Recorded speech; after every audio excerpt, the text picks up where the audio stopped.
자, 수업 시작하겠습니다. 자, 우리가 이번 시간부터 해야 될게요.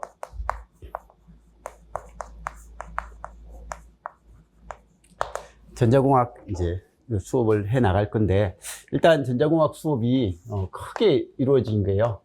기초전기전자.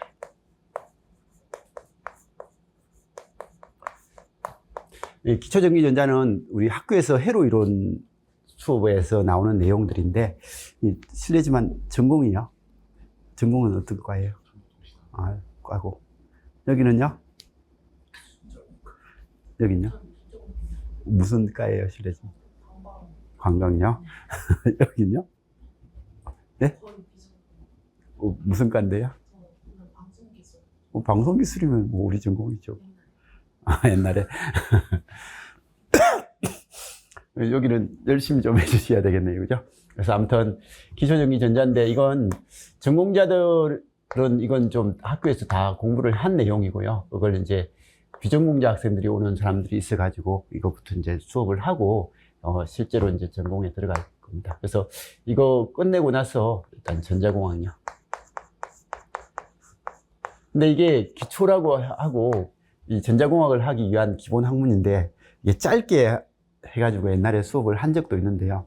이게 원체 기본 내용이고, 이게 전자공학뿐만이 아니라 통신에도 또 중요한 내용이 있어가지고 이걸 좀 길게 합니다. 그래서 수업 시간이 좀 길어질 것 같고, 그래서 이거 끝나고 전자공학을 하고, 전자공학도 전자공학만 있는 게 아니라 또 디지털 공학이라는 게 따로 있어가지고,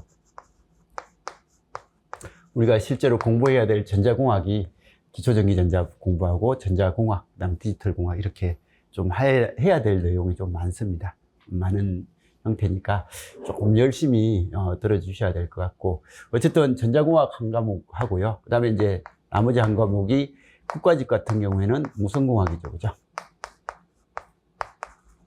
무선공학이고, 그 다음에 지방직이나 지방직은 통신이론이고요. 그리고 국무원 같은 경우에는 또 통신공학입니다. 그래서 이렇게 해가지고 두 과목을 시험 보는데, 어떤 시험은 이거 하고 이거, 어떤 시험은 이거 하고 이거, 이거 하고 이거 이렇게 보는 시험이니까 요렇게 좀 할 게 이렇게 되고요. 그리고 이제 국무원 또 전자직 같은 경우에는 전자공학하고 전자회로라는 과목이 있습니다.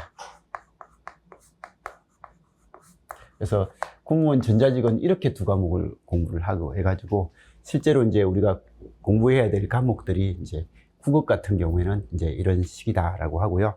그럼 이거 보시면 실제로 우리가 국가직 시험에 보시면 저기 전자공학이라고 했던 부분하고 무선공학 국가직 국업에서 보는 거고요. 그다음에 지방직 국업은 전자공학하고 통신이론, 그리고 이제 서울시는 예전에는 국업을 따로 봤는데 요즘은 국업은 지방직하고 같이 보니까 없고요. 그다음에 국무원 같은 경우에는 전자직은 전자공학, 전자회로, 통신직은 전자공학, 통신공학이고요. 그다음에 이제 이런 총포직이나 뭐 이쪽은 다른 과목 하나 하고 전자공학을 보고요. 그다음에 이제 해경 같은 경우에는 가끔씩 시험을 봅니다. 이쪽은 무선공학 하나 보든지 아니면 유선공학을 하나 보든지 이렇게 해가지고 한 과목으로서 시험 보는 게 있으니까, 해양경찰 하시는 분들은 또 있으시면 그쪽도 좀 생각을 해보시고요. 근데 이쪽은 저기 많이 보는 것이 부산 쪽의 학생들이 그냥 항상 이쪽은 보더라고요. 여기 시험을 그쪽에서 많이 하니까요. 근데 아무튼 이렇게 되고요. 7급 과목은 전자공학하고 이제 여기서 통신이론 하고요. 자기학 물리가 들어가고요. 서울시 7급은 좀 특이하게 전자공학을 안 보고 디지털 공학을 보고 통신 보고 자기학 물리를 봅니다. 국무원은요, 국무원 7급은 전자직은 전자회로 하고 디지털 공학 이렇게 보고 전자기학에 들어가고, 통신직 7급 국무원은 디지털 공학하고 통신공학을 하고 전자기학에 들어가는 이런 식으로 해서, 어쨌든 우리가 실제로 시험 보는 과목들은 이제 이런 과목들입니다. 그래서 과목이고, 지금 준비하시는 것이, 여긴 어떤 거 준비하세요? 국가는요. 준비하신 지는요? 이제 시작할 거고요. 여기는 뭐 패스. 이쪽은요? 국가직 대비요? 국무원 대비요? 여기 국무원은 전자직 생각하세요? 통신직 생각? 통신직요? 근데 저번에 한번 오시지 않으셨어요? 처음인가요? 자, 아무튼 우리는 이제 이런 과목을 할 거다라는 것 정도는 봐주시고요. 그럼 이제 전자공학에 관련된 게 아까 전에 지금 전자공학 공부를 다 같이 해야 되는데 기초전기전자하고 전자공학하고 디지털공학 이렇게 이제 전자공학을 세 파트로 나누는데 이 부분이 국가직 시험을 보는 데 있어서는 예전에는 좀 많이 나왔습니다. 예전에는 5문제 이상 뭐 이렇게 나오기도 하고 하는데 근래에 이 부분 조금 줄어들긴 했어요. 근데 어떨 때는 뭐 3문제, 뭐 2문제도 나오는 적도 있었지만 3문제 정도에서 나오는데 이걸 모르면 이것들이 힘들어지니까 어쩔 수 없이 해야 되긴 해야 됩니다. 해야 되는데 좀 그래도 아까 말씀드렸듯이 이걸 잘 해야 통신도 쉬워지거든요. 이걸 잘하면 통신 내용도 그냥 이해가 가능한데 이걸 잘 못하면 통신을 암기를 해야 돼요. 암기를 해야 되니까 이거 하실 때 조금 진짜 열심히 좀 해주시기 바라고요. 그다음에 이제 전자공학, 디지털공학은 그때 봐주시면 될 것 같습니다. 그리고 이제 지금 이번 시간부터 이제 이번 달에 해야 될 수업은 기초전기전자인데 일단 수업 시간이 이번 주는 목요일이죠, 그죠? 지금 목요일에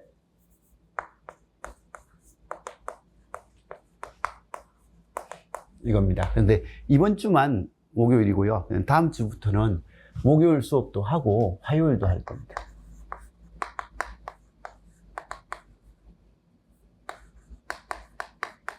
그래서 화요일까지 해서 이 기초전기전자를 거의 2달 정도에 맞춰서 이렇게 수업을 할 겁니다. 그래서 수업을 할 거니까 이 시간에 좀 맞춰서 오시고 가능하면 결석하지 마시고 이렇게 수업을 좀 들어주시면 좋겠고요.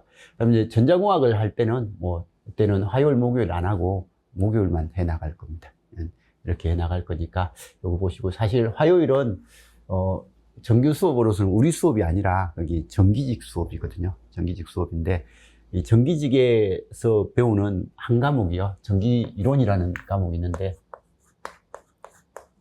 이 전기 이론이 이 기초전기전자 내용을 다 담고 있고 거기에 이제 추가 내용을 더 하는 게 전기 이론입니다. 그래서 이렇게 돼가지고 이 기초전기전자를 할 때까지만 이제 전기 이론 수업하고 같이 좀 하다가 이제 끝나면 이제 전기 이론은 별도로 조금 더 추가 수업을 하고 그렇게 해 나갈 겁니다. 그래서 이렇게 해서 이틀 동안 좀 계속 수업을 나와 주시고요. 그다음에 이제 전자공학 할 때는 목요일만 할 거다. 디지털도 목요일만 할 건데 이 스케줄은 저기 뒤에 있으니까 뒤에 다시 한 번 더 보기로 하고요. 그래서 아무튼 이렇게 되고요. 근데 이 기초전기전자가 해야 될 내용이 지금 이제 파트가 이겁니다. 첫 번째 장이 기초이론이에요. 우리 교재 목차 보시면 될 겁니다. 그죠? 목차 차트입니다. 그래서 이런 거고 여기는 직류회로의 셈이고요.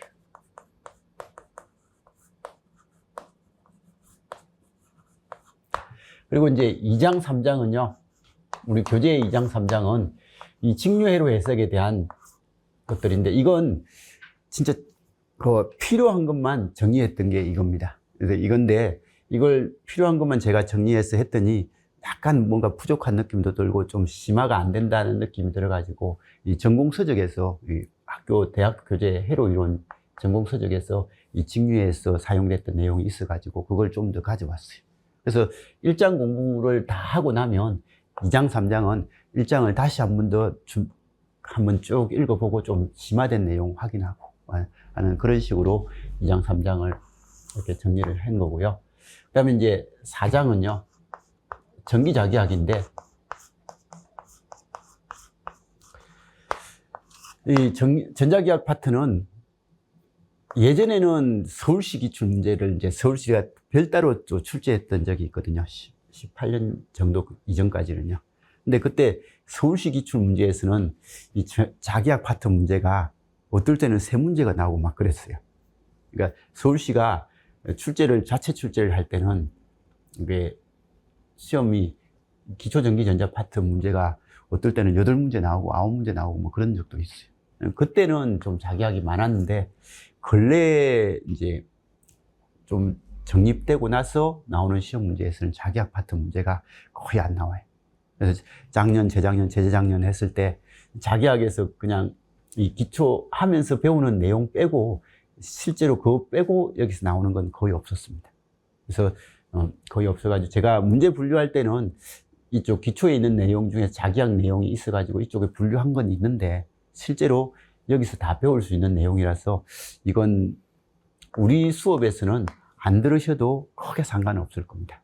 근데 이제 그렇게 했더니 이번 올해인가요? 올해하고 그 군무원 시험 문제는 군무원은 아까 전에 전자공학하고 전자회로라고 했는데 군무원 전자공학에서는 이 기초 파트 문제가 많이 나와요.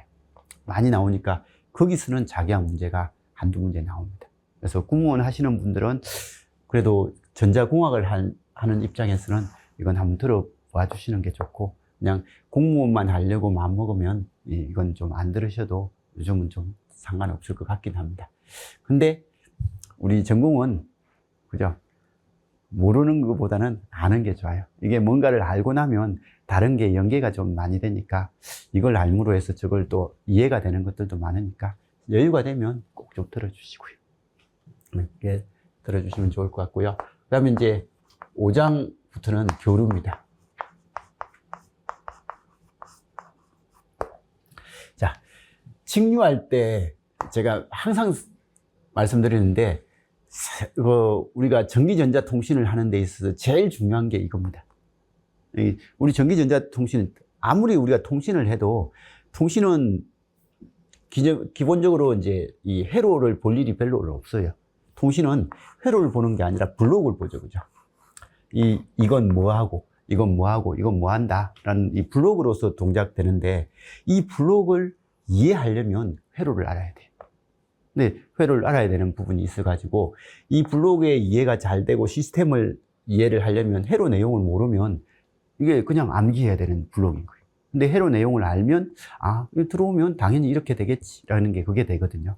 그래서 이런 식으로 하는 게 이제 통신의 수업인데, 그러니까 통신 수업은 이 내부 회로를 우리는 모르지만 사실 내부 회로가 이쪽 기본 회로에서 시작을 하는 거고, 근데 우리가 회로를 공부할 때 제일 많이 쓰는 게 RLC잖아요. 우리가 아무리 전공을 안 해도 RLC라는 단어는 들어보셨나요?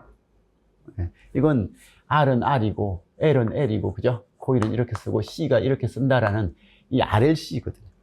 근데 이걸 직류를 해석할 때는요, 나중에 공부하겠지만 R은 R이에요.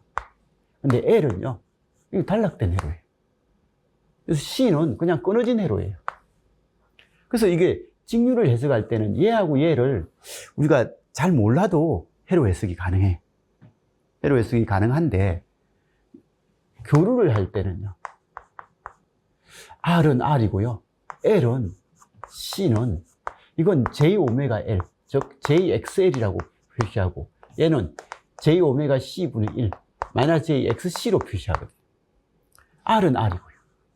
이렇게 되다 보니까 직류 해석보다는 교류 해석이 당연히 어렵겠죠, 그죠?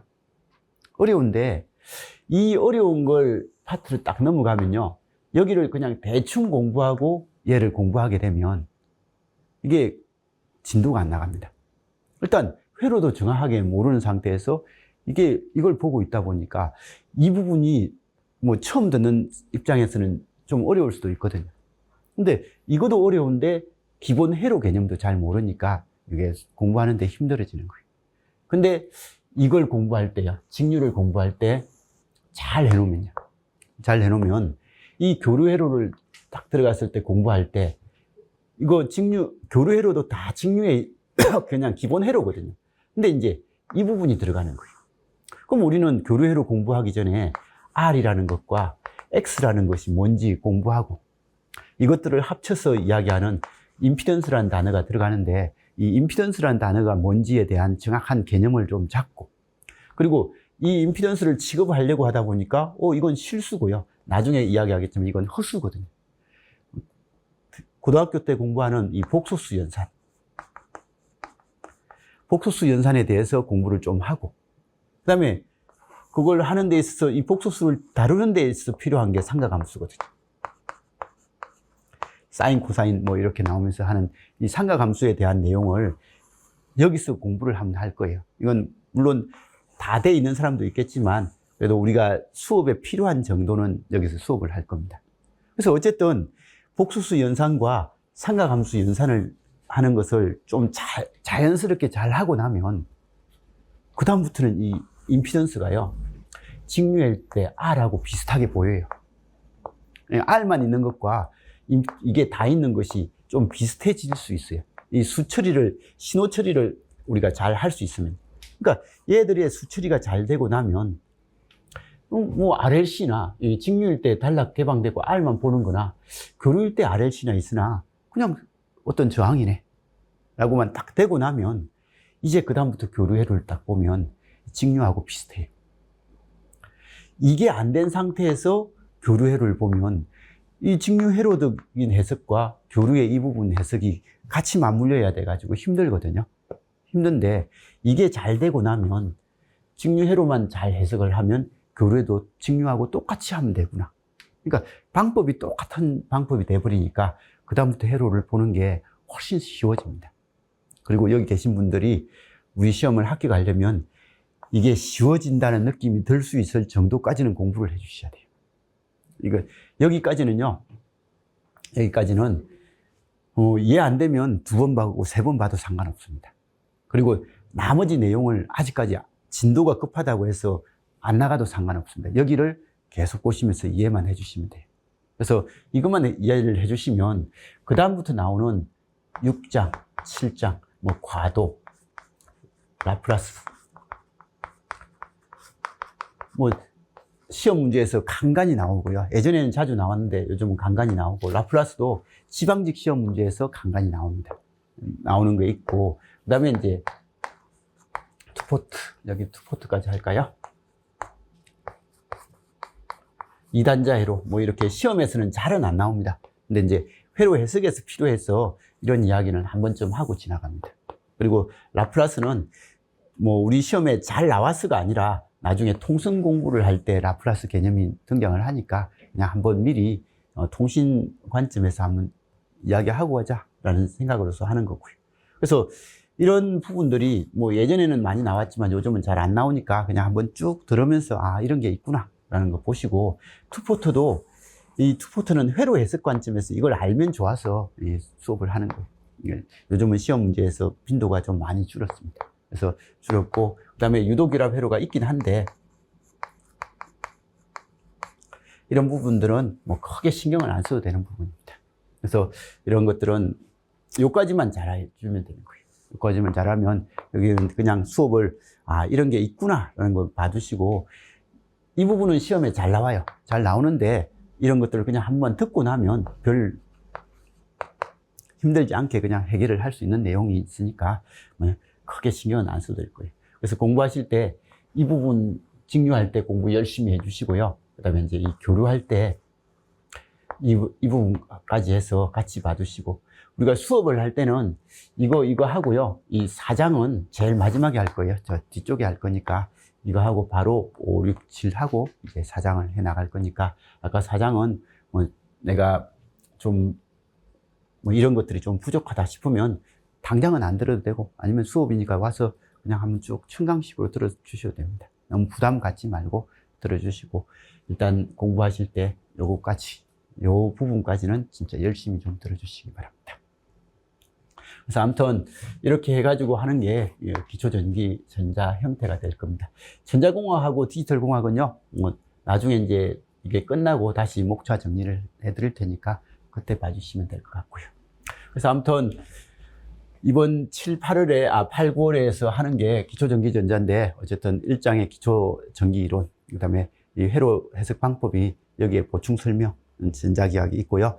교류 회로 해석 해가지고 기초가 있고요. 이 6장을 RLC로, 여기에 이제 들어가는 게 기본적인 해석에서 이제 RLC에 대한 정리, 아까 삼각함수도 여기서 공부하고, 그 다음에 복소수 정리도 여기서 공부하고, 이렇게 해서 정리를 좀 해 나갈 거고요. 그 다음에 과도 현상이나 투포트, 라플라스 뭐 이런 게 있고, 추가적으로 우리 교재에 혹시 8장까지만 있나요? 9장 없나요? 아예? 그럼 프린트로 제공할 겁니다. 아마. 프린트로 제공할 건데, 이게 유도결합 회로. 우리 시험에 어쨌든 거기 RLC는 나오게 되는 거예요. RLC는 나오는데 R은 여기서 공부하고요. 그 다음에 C도 여기서 공부를 해버릴 거예요. 원래는 여기서 공부해야 되는데 C도 여기서 공부를 할 거고요. 그 다음에 L은 여기 유독이람 회로에서 공부합니다. 그래서 이렇게 해가지고 세 가지 소자에 대한 해석을 이제 이쪽에서 할 거다라는 것 정도는 좀 봐주시고, 이 소자가 어쨌든 전기, 전자를 통틀어서 제일 많이 쓰는 소자들이니까 이런 것들을 공부를 하고요. 이제 전자공학에 넘어가면 이 소자를 아는 상태에서 이제 다이오드를 공부하고 트랜지스터를 공부하고 FET를 공부하고 OPMP를 공부하고 해가지고 이 소자를 아는 상태에서 부가적인 소자가 나와가지고 걔들과 하고 얘들을 활용하는 그런 이제 학문이 전자공학이 되는 거예요. 그래서 그럼 전자공학에서는요, 회로 하나를 딱 보면 RLC가 그 회로 소자가 10개 있으면 RLC가 8개 있어요. 그리고 이제 거기에 맞는 소자 한두 개 있어요. 그럼 그렇게 되니까 그 맞는 소자에 대한 해석을 하려고 할 때요, 얘들은 당연히 알아야 됩니다. 전자공학 공부할 때 얘는 당연히 알아야 되지만 이 주변에 달려있는 이런 저항이라든지 콘덴스 같은 거 이런 게 달려있는데, 이 소자가 사실 중요한 소자는 맞는데 얘들이 어떤 역할을 하는지 정확하게 모르면 이건 알 수가 없잖아요. 그죠? 알 수가 없는 거니까 일단 RLC를 잘 해놔야 이 소자를 공부를 하고 나면 얘가 복합적으로 회로가 눈에 보이게 되는 거예요. 그래서 눈에 보이는 거니까 일단은 기초하면서는 내가 RLC에 대해서 완벽하게 이제 이해한다라는 생각으로 공부를 해주시면 되고, 이제 전자공학 하면서 다이오드가 나오면 다이오드에 대해서, 트랜지스터가 나오면 트랜지스터가 어떤 역할이다 라고 해서 이런 것들을 공부를 하나하나 해 나가시면 됩니다. 그래서 힘들진 않을 거예요. 이게 잘 되면요, 이게 잘 되면 얘들에 대한 내용으로서 추구하는 것은 힘든 내용은 없습니다. 그냥 해볼 만한 내용이 될 거예요. 그래서 좀 잘 봐두시면 좋을 것 같고요. 자, 그리고 이제 전자공학 나중에 뭐 목차만 일단 보면 우리는 잘 모르니까 반도체라는 걸 우리 공부하게 되고, 다이오드, 트랜지스터, FET, 이 전력정폭기, 부기한정폭기, 연산정폭기는 이런 소자들을 이용해서 용도를 이제 만들어 놓은 거예요. 그리고 이 소자의 내부 회로를 열심히 해가지고 아주 쉽게 만들어 놓은 연산정폭기, OPMP라는 게 있습니다. 그래서 이런 것들은 이런 소자들과 이런 것들을 추가해서 만들어 놓은 소자예요. 이 발진기도 이런 걸 가지고 그냥 응용하는 거죠. 그죠? 그래서 응용하는 거니까 이 전자공학이라는 학문은 RLC를 아는 상태에서 이런 필요한 소자들을 가져와서 그걸 뭐 정폭을 하든지 뭐 다른 기능을 하는 게 전자공학이고요. 그래서 그런 거니까 RLC를 역시 잘 해주시면 좋겠고요. 마지막에 디지털 한다라는 그게 이제 전자공학입니다. 자, 그러면 이제 우리가 대충 어떻게 시험 문제가 나오는지를 보면요, 지금 이제 좀 전에 했던 기초, 이 7, 8월에, 8, 9월에 하는 기초 파트가 요즘 자기학은 잘 안 나오죠. 그죠? 잘 안 나오고, 직류하고 교류 파트의 문제도 많지는 않습니다. 어떨 때는 한 문제만 나올 때도 있고요, 두 문제 나올 때도 있고, 세 문제 나올 때도 있고, 네 문제 나올 때도 있는데, 우리가 보는 시험에서 어떻게 나올지는 모르죠. 그죠? 그리고 이제 전자공학 파트가, 이게 전자공학 파트. 이 전자공학이라고 우리가 배우는 것이 반도체에서, 근래의 반도체 문제는 예전에는 뭐 13년, 12년 뭐 이쪽에서는 잘 안 나왔어요, 이게. 근데 근래에 되면서 반도체 문제가 그래도 조금은 잘 나오는 파트니까 잘 봐두셔야 되고, 다이오드 공부하고, 트랜지스터 공부하고, FET 공부하고, 이런 부분이 사실 좀 더 많이 나와도 상관없는데, 어쨌든 이만큼입니다. 그죠? 5문제 수준에서 이렇게 나오고 있고요. 이 소자죠. 그리고 이제 얘들의 응용입니다. 얘들의 응용이 전력정폭기하고 부기한정폭기인데 생각보다 잘 안 나옵니다. 그래서 잘 안 나온 파트니까 공부하시면서 이 부분들은 제가 요즘은 수업하면서도 이건 작년 동영상 보세요 라고 하고 넘기기도 하고 막 그렇게 합니다. 그리고 이제 이런 정폭기, 이게 이제 트랜지스터나 FET가 정폭기라고 하는데, 이 정폭기의 끝판왕이 연산정폭기입니다. 지금 현재 나와 있는 정폭기 중에서는 제일 성능이 좋게 만들어 놓은 게 이건데, 어떨 때 보면 이 하나의 파트에서 나온 문제가 6문제까지 나오고, 어떨 때는 한 2-3문제 나오는데, 한 3문제에서 4문제 수준이 여기서 나와요. 그래서 여기서 나오고, 그다음 발진회로는 이걸 응용한 건데, 우리가 통신을 수업을 하다 보니까 통신과 관련된 우리 전자공학이다 보니까 발진이 이렇게 좀 나옵니다.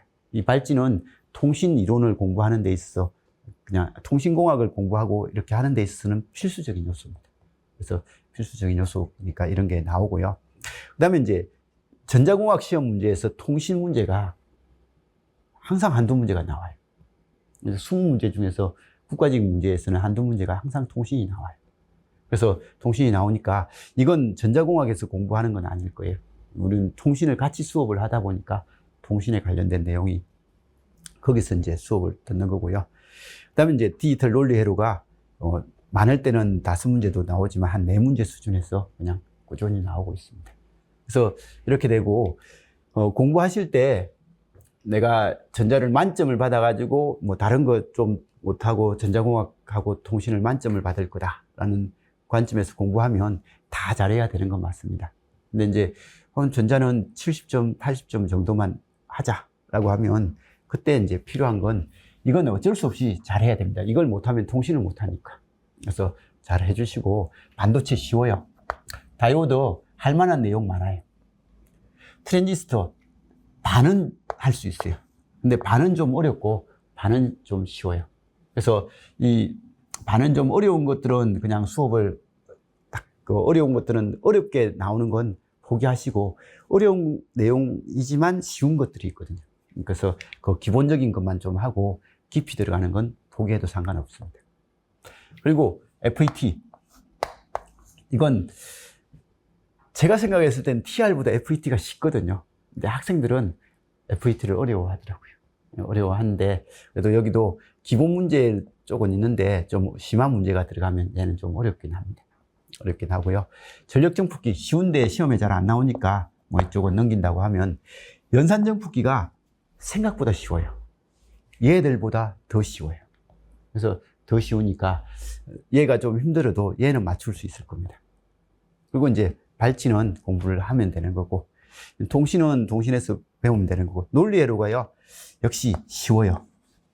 논리회로가 쉬우니까 이게 수업을 이것만 들으라는 게 아니라 이걸 쭉 들어보면 이 논리회로가 여기 관련된 내용이 나오기도 하고 하거든요.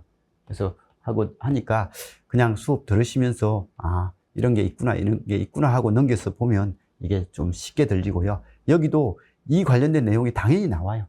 나오지만 이걸 뭐 조금 이런 게 있다라고만 알면 되는 내용들만 알아도 이 문제를 풀 수 있는 것들이 많이 있습니다. 많이 있으니까 그냥 부담 갖지 말고 쭉 끝까지는 들어보시는 게 좋아요. 한 번은 들어보시고 이제 필요한 것들 내가 추가로 좀 더 열심히 해야 되는 파트는 그때그때 상황에 맞춰서 공부를 하시면 됩니다. 근데 전체적으로 연관된 내용이라서 진짜 하나를 잘하면 나머지도 잘 될 수밖에 없는 게 이쪽 공부입니다. 공부인데 그래도 이제 어려운 파트가 있으면 어려운 것들은 좀 일단은 넘겨놓으세요. 너무 처음부터 어려운 것까지 다 하려고 하지 마시고. 그래서 아무튼 우리가 기출문제가 이런 식으로 나오고 있더라라는 것 정도는 한 번 좀 봐두시고요. 그 다음에 지방직은 22년 이전에는 지방직 자체 출제를 했습니다. 자체 출제를 해가지고 지역마다 문제가 달라가지고요. 이제 그건 빼고 이제 22년 이후부터 지금까지 올해까지 나온 걸 보면 역시 여기도 지금 2-3문제죠, 그죠? 3문제 정도에서 나옵니다. 근데 이 자기학 문제라고 했던 이게 사실 저는 수업할 때는 여기서 수업하는 거예요. 여기서 수업하는 거고 깊은 자기학은 잘 안 나옵니다. 안 나오고요. 그 다음에 반도체 공학이 여기는 원래는 없었네요, 그죠? 다이오드가 트랜지스터, 뭐 FET 해가지고 나오는데 한 5문제 수준에서 나오는데 어떨 때 보니까 좀 많이 나오기도 하고, 그죠? 그러니까 이건 이 출제를요 전년도 학생들이 들어가거든요. 출제하러. 그러니까 교수님도 들어가시는데 교수님하고 전년도 학생이 들어가요. 그럼 그 학생이 자기가 교수님이 내주는 문제를 한번 풀어요. 국가직도 마찬가지고. 그럼 풀어가지고 이게 그 학생이 풀어서 내가 이걸 설명할 수 있을 정도가 돼야만 그게 채택이 됩니다. 근데 학생이 자기가 어렵게 느꼈던 파트가 나오면 잘 못 풀 거잖아요. 그럼 그 문제는 빠지는 거예요. 그 시험에서. 그렇게 되다 보니까 이게 출제 빈도가 이게 조금은 이게 왔다 갔다 하는 거죠. 그죠? 근데 사실 이게 중요도가 있어가지고 이쪽은 뭐 출제 범위를 딱 맞춰 놓는 게 좋은데 그래도 이게 어떨 때는 좀 많이 나오고 적게 나오기도 그렇게 한 것 같아요. 전력적 폭기, 부기한정 폭기. 지방직, 국가직에서는 잘 안 나오는데 어쨌든 지방직에서 나오잖아요. 그죠? 그래서 들어는 주셔야 될 부분이고, 연산적 폭기는 여전히 그냥 꾸준히 나옵니다. 발진, 통신도 여전히 나오죠. 그죠? 그래서 통신은 통신에서 공부한 걸 그대로 이제 적용시킬 수 있어야 되고요. 논리회로도 한 4문제 정도 나옵니다. 그래서 이렇게 되는 게 지방직 기출이고요. 그리고 이제 우리 시험에서 국회직이 있는데, 뭐, 내일 모레 시험이죠. 8월, 거의 한, 다음 주인가요? 시험이? 이번 주 주말인가? 다음 주 주말. 이번 주 주말 같네요. 그래서 이번 주 주말인데, 어쨌든 국회직인데, 국회직은 예전 서울시하고 문제 유형이 비슷해가지고요. 보세요. 뭐, 작년엔 좀 덜 나왔지만, 기초 파트의 문제가 꽤 많이 나오죠. 그죠? 그래서 기초 파트 문제, 옛날 서울시 문제가 기초 파트 문제가 한 이렇게 나왔거든요. 그래서 이렇게 나오다 보니 이때는 자기학 문제가 어려운 문제도 좀 나왔어요. 근데 이제 근래에는 자기학 문제가 어렵게 잘 안 나오고요. 반도체 공학 나오고 다이오드, 트랜지스터, FET. FET가 좀 덜 나오고 있습니다. 근데 이건 이러면 안 됩니다. FET가 현재는 트랜지스터 하면 이거보다 이걸 더 많이 쓰거든요. 예전에는 이걸 많이 썼지만 요즘은 이걸 많이 쓰는데 시험 문제에서 이걸 어려워도 내야 될 파트인데 이게 좀 안 나오고 있고요. 전력적 폭기, 부기한정 폭기는 신경도 안 쓰는 것 같아요. 그죠? 그리고 연산적 폭기는 여전히 나오죠. 그죠? 그리고 발진은 여기서 신경도 안 쓰는 것 같고, 통신 관련 문제가 역시 나올 때도 있고 안 나올 때도 있고 그러네. 디지털은 여전히 똑같이 한 4문제 수준에서 나오고 있고요. 그래서 이런 형태가 될 거고요. 그 다음에 이제 군무원은요. 군무원은 이쪽은 전자공학이고 이쪽은 전자회로입니다. 근데 군무원은 25문제입니다. 앞에 20문제고요. 우리 시험도 올해까지는 국사시험을 보니까 이제 20문제인데 내년부터는, 올해가 이제 내년 시험까지는 국사를 보니까 되는데, 후내년부터는 국사 안 보면 시험 문제 25문제로 되는 거 알죠? 그죠? 그래서 그렇게 바뀌어서 나올 겁니다. 근데 이제 여기는 25문제입니다. 근데 이거 보세요. 군무원은 전자회로와 전자공학을 같이 출제를 합니다. 출제를 이렇게 같이 하다 보니까 전자공학은 기초를 많이 내요. 기초를 많이 내고 이쪽 이렇게 나오고요. 전자회로는 이 기초가 적고 이쪽 파트의 문제를 좀 많이 내고 하는 그런 식으로 하는 게 이제 군무원입니다. 그래서 군무원을 전자공학만 공부하시는 분들은 이 기초 파트가 많이 나올 거다라는 생각은 꼭 하고 봐주시고요. 전자회로까지 같이 하면 뭐 당연히 잘해야 되는데 전자공학 하시는 분은 특히 이 부분을 좀 신경을 써주셔야 됩니다. 공무원 하시는 분. 지금 보니까 10문제는 후다닥 넘어버리는 경우가 많잖아요. 그죠? 어떨 때는 25문제 중에서 반이 뭐 기초에서 나옵니다. 그래서 이렇게 나오니까 이건 열심히 좀 해주셔야 되고, 반도체, 다이오드, 트랜지스터, FET 뭐 분야별로 조금씩 나오고 있습니다. 이 연산적 폭기 문제가 좀 적은 이유는요, 이쪽에서 전자회로에서 다이오드, 트랜지스터, FET, 연산적 폭기, 이게 회로의 가장 핵심이거든요. 핵심이다 보니까 여기는 엄청 많이 나오죠. 그죠? 그래서 엄청 많이 나오고 있고, 그 다음에 이제 발진이라든지 이런 것들은 뭐 통신 관련. 그래서 군무원은 통신 문제가 회로에서는 잘 안 나오고 있습니다. 그리고 이제 디지털 파트는 뭐 전자공학이든 전자회로든 꾸준히 나오고 있고요. 그래서 이렇게 나오는 게 군무원 전자 쪽의 내용이고요. 그리고 이제 이건 우리 시험하고 상관없는데, 이 고등학교 공고 졸업생들의 시험 보는 시험 문제입니다. 고졸 특채로서 이렇게 하는 건데, 거기도 공고다 보니까 기초가 그래도 비중이 조금 높습니다. 비중이 높고, 뭐 다이오드 트랜지스터 나오고, 연산적 폭기 여전히 좀 나오고요. 근데 이제 논리회로가 좀 많이 나오고 있고, 이런 수준을 해서 어쨌든 우리가 보는 시험 문제에서 이 출제 그 경향, 이 전자회로하고 전자공학이라는 이런 과목에서 볼 때 기초 파트하고 이런 전자공학 파트하고 논리회로 파트가 이런 수준에 나오고 있더라라는 것 정도는 봐주시고요.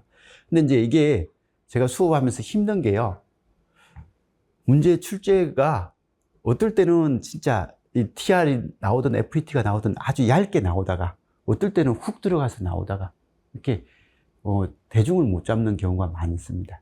그러니까 아까도 말씀드린 출제자가 공부를 잘한 전공자, 보통 출제자는 전공자가 들어가거든요. 전공이고 그 전년도에 점수가 좀 높았던 학생들, 그런 학생들을 뽑아서 이제 출제를 하게 하는데, 그 친구가 학교에서 전공을 엄청 잘했다면 그 다음에 문제는 이제 엄청 어렵게 나오는 거예요. 근데 이제 그 친구가 전공을 그냥 대충 했으면 시험 문제도 대충 나오는 거고요.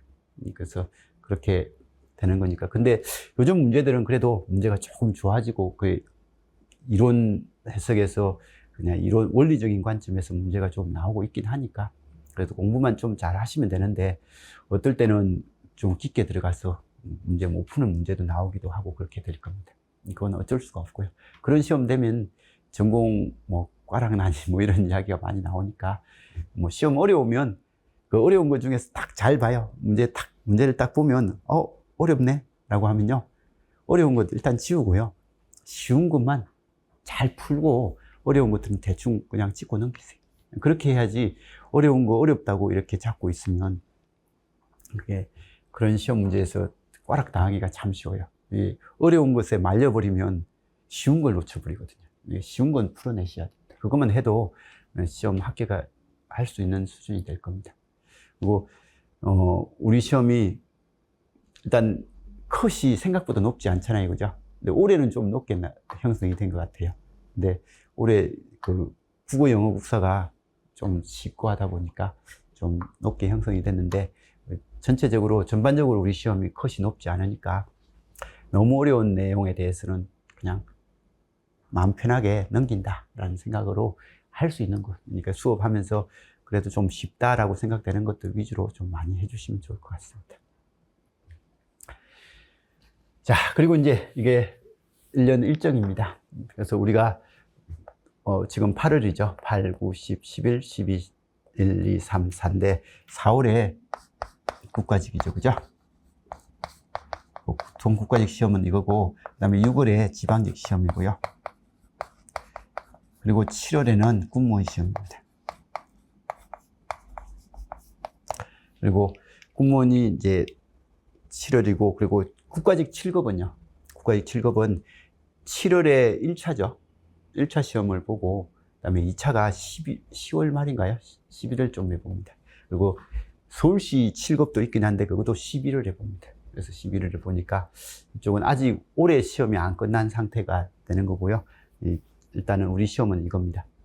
그러면 이제 전자공학 같은 경우는 7, 8월에 지금 기초전기전자를 할 거고요. 그 다음에 이게 끝나면 이제 10월, 11, 12가 아까 전에 내용이 좀 많았잖아요, 그죠? 전자에서 내용이 반도체, 다이오드, 트랜지스터, FET 이렇게 해가지고 요까지 하는데, 이게 일주일에 2번이 아니라 또 일주일에 1번으로 이제 바뀌니까 좀 기간이 길게 느껴지는 거예요. 사실 공부 분량은 이게 더 많아요. 이게 일주일에 2번씩 하는 거고, 이건 일주일에 1번씩 하는 거니까, 그렇죠? 그래서 이렇게 해가지고 하고, 디지털 공학은 한 4번, 4일 정도 수업이면 될 거예요. 4일 수업에 4문제 정도 나온다라고 생각하면 되는 거니까, 이건 진짜 알짜배기 수업입니다. 그래서 이런 형태니까 조금 해주시고, 그래서 원래 이렇게 해가지고 하면, 이거 끝나고 다른 별 문제풀이를 하면 이 문제풀이를 할 시간이 없어가지고요. 이게 한 기초전기전자하고 한 10월 정도까지는 전자공학 하면 이제 전자공학의 TR 정도가 넘어갈 수준 될 거거든요. 이때쯤 해서 단원별 문제풀이를 시작을 할 거예요. 그러면 시작을 하면 여기에 이제 단원별도 기초부터 해 나갈 거니까, 기초 쭉 해 나가면 이게 끝날 때쯤 되면 단원별도 이제 대충 끝나게 되는 이런 수준으로서 진행을 할 거거든요. 그래서 지금 8, 9월은요, 8, 9월은 어쨌든 화요일, 목요일, 그 다음에 이건 전자를 하고 금요일 날 통신 수업을 할 겁니다. 통신은 이제 다음 시간이니까 그때 좀 설명을 하기로 하고요. 그 다음에 이제 10월, 11월, 12월에 되는데, 10월 달은 목요일하고 금요일만 하면 되는데, 이 11월은요, 좀 미안한데요, 목요일, 금요일은 이론 수업을 해 나갈 거예요. 근데 토요일은요, 이 단원별 문제풀이 전자를 할 거고요. 일요일은 이 단원별 문제풀이 통신을 할 거예요. 그래서 이렇게 해가지고 수업 분량이 훅 늘어납니다. 그래서 늘어날 거니까 이걸 이쪽에 할 수도 있고요. 이쪽 무선 통신은 이거 끝나면 바로 해 나갈 수 있으니까 이건 이쪽이 될 수도 있는데, 아무튼 8, 9월은 조금 여유가 있는데 10월 달 이후부터 12월까지는요. 12월까지는 목금토일 다 나와야 될 것 같다라는 생각 꼭 하시고, 다른 일정을 좀 잡을 때 좀 신경을 써서 잡아주시기 바랍니다. 그래서 이쪽은 좀 진짜 열심히 해야 될 주간이거든요. 그래서 이렇게 하고 이제 1월에 넘어가면 이 단원별 문제풀이가 대충 끝날 겁니다. 근데 이게 단원별 문제풀이가 여기는 1월까지 잡혀 있죠, 그죠? 1월까지 잡혀 있는데 어쨌든 조금 끝날 거고 나머지가 조금 여유가 생길 겁니다.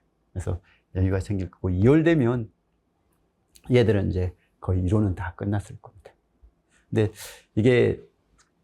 요게 끝난다고 하는데 좀 밀리기도 하고 막 그렇게 되긴 하는데 가능하면 끝내볼 겁니다. 그리고 이제 올해 수업을 할 때 뭐 이 단원별 문제풀이를 할 때 동영상을 미리 좀 듣고 오면 좋긴 한데, 이게 공부를 우리 수업 시간에 다 하기가 이게 어떻게 할지 이건 생각 중입니다. 올해 단원별 문제풀이를 할 때는, 올해는요, 작년이죠. 작년에는 수업할 때 이게 내용이 너무 많아가지고 군무원 이제 할 수 있는 정도로 요약을 해가지고 이제 문제풀이를 했거든요. 근데 이제 그건 군무원 작년에 했으니까 올해는 이제 원래 있던 책에서 그냥 쭉 해 나갈 건데, 뭐 문제가 너무 많아가지고요. 기본 문제는 홀수분만 풀고, 그 다음에 짝수분은 혼자서 풀고 하면서 작년 동영상을 제공하고 뭐 그렇게 하다가 기출 문제는 다 풀어보고 뭐 이렇게 지금 할까 이제 지금 생각 중입니다. 생각 중이라서 이쪽은 시간이 문제를 다 풀면 3개월 가지고도 안 되더라고요. 이게 너무 많아가지고요. 그래서 문제를 홀수분만 풀든지 뭐 짝수분만 풀든지 그렇게 하든지 해서 좀 줄여보도록 하겠습니다. 그리고 예전에 다 풀어놓은 동영상은 제공을 하면서 자기가 보고 싶은 건 좀 추가해서 보고 뭐 그렇게 하도록 하겠습니다. 자, 아무튼 시간을 좀 줄여서 1월에는 끝나도록 그렇게 좀 해보도록 하겠습니다. 그래서 그렇게 하면 이제 2월 달에는 그래도 공부할 게, 우리 전공은 이제 복습 차원에서 좀 공부를 할 수 있게끔 하고요. 수업은 조금은 나갈 겁니다. 뭔가 다 안 끝난 게 당연히 있을 거니까요. 근데 이제 3월은 모의고사 볼 거예요. 국가직 대비 모의고사 이제 이렇게 해서 통신하고 전자하고 이렇게 해서 3월 모의고사를 보고, 3월 수업이 딱 끝나면 이제 모의고사 끝나고 시험이 4월 초에 보통 보거든요. 4월 첫째 주 토요일이 대부분 우리 국가직입니다. 그래서 국가직인데 4월 첫째 주 토요일 시험 보면 한 주 정도는 쉬었다가 바로 이제 지방직 대비를 하는데, 전자는 이제 더 이상 지방직 대비를 할 게 없을 거예요. 여기서 했던 게 그대로 나오니까. 근데 이제 통신은요, 아까 말씀드린 것처럼 이게 국가직은 무슨공학이고 지방직은 통신이론이고 국무원은 통신공학이잖아요. 그죠? 그래서 이렇게 되다 보니까 지금 이제 여기 수업은요, 국가직 대비 수업이에요.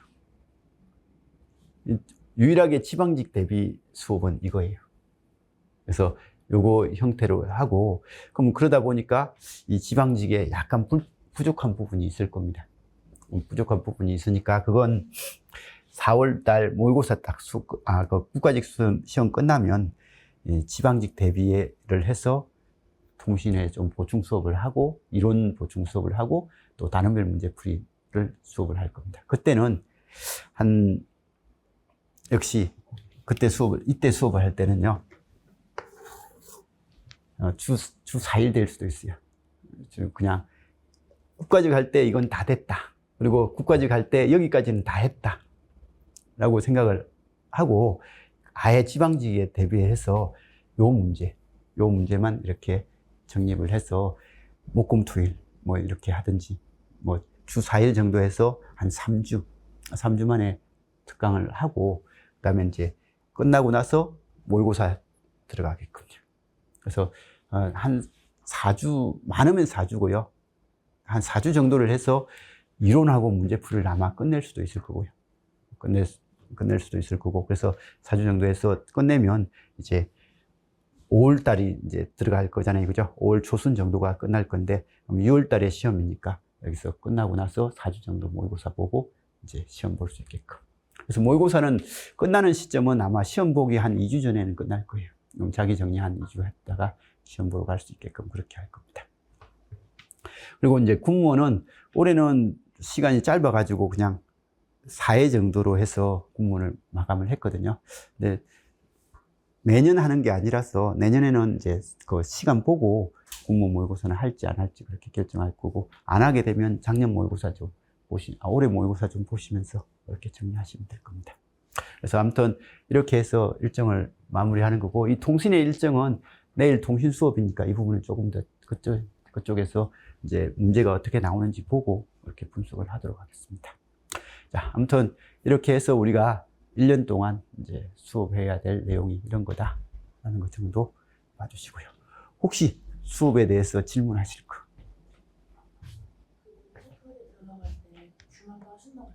예. 네. 네.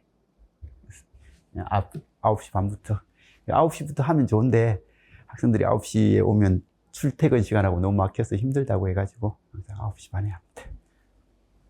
다른 질문은요? 없으시나요? 네. 뭐 아무튼 1년 컬입니다. 그죠? 열심히 좀 해가지고 내년 이맘때쯤 되면 합격해가지고 면접 볼 수 있는 그런 상황이 됐으면 좋겠습니다. 1년 동안 열심히 해보도록 합시다. 자, 그럼 좀 쉬었다 하겠습니다.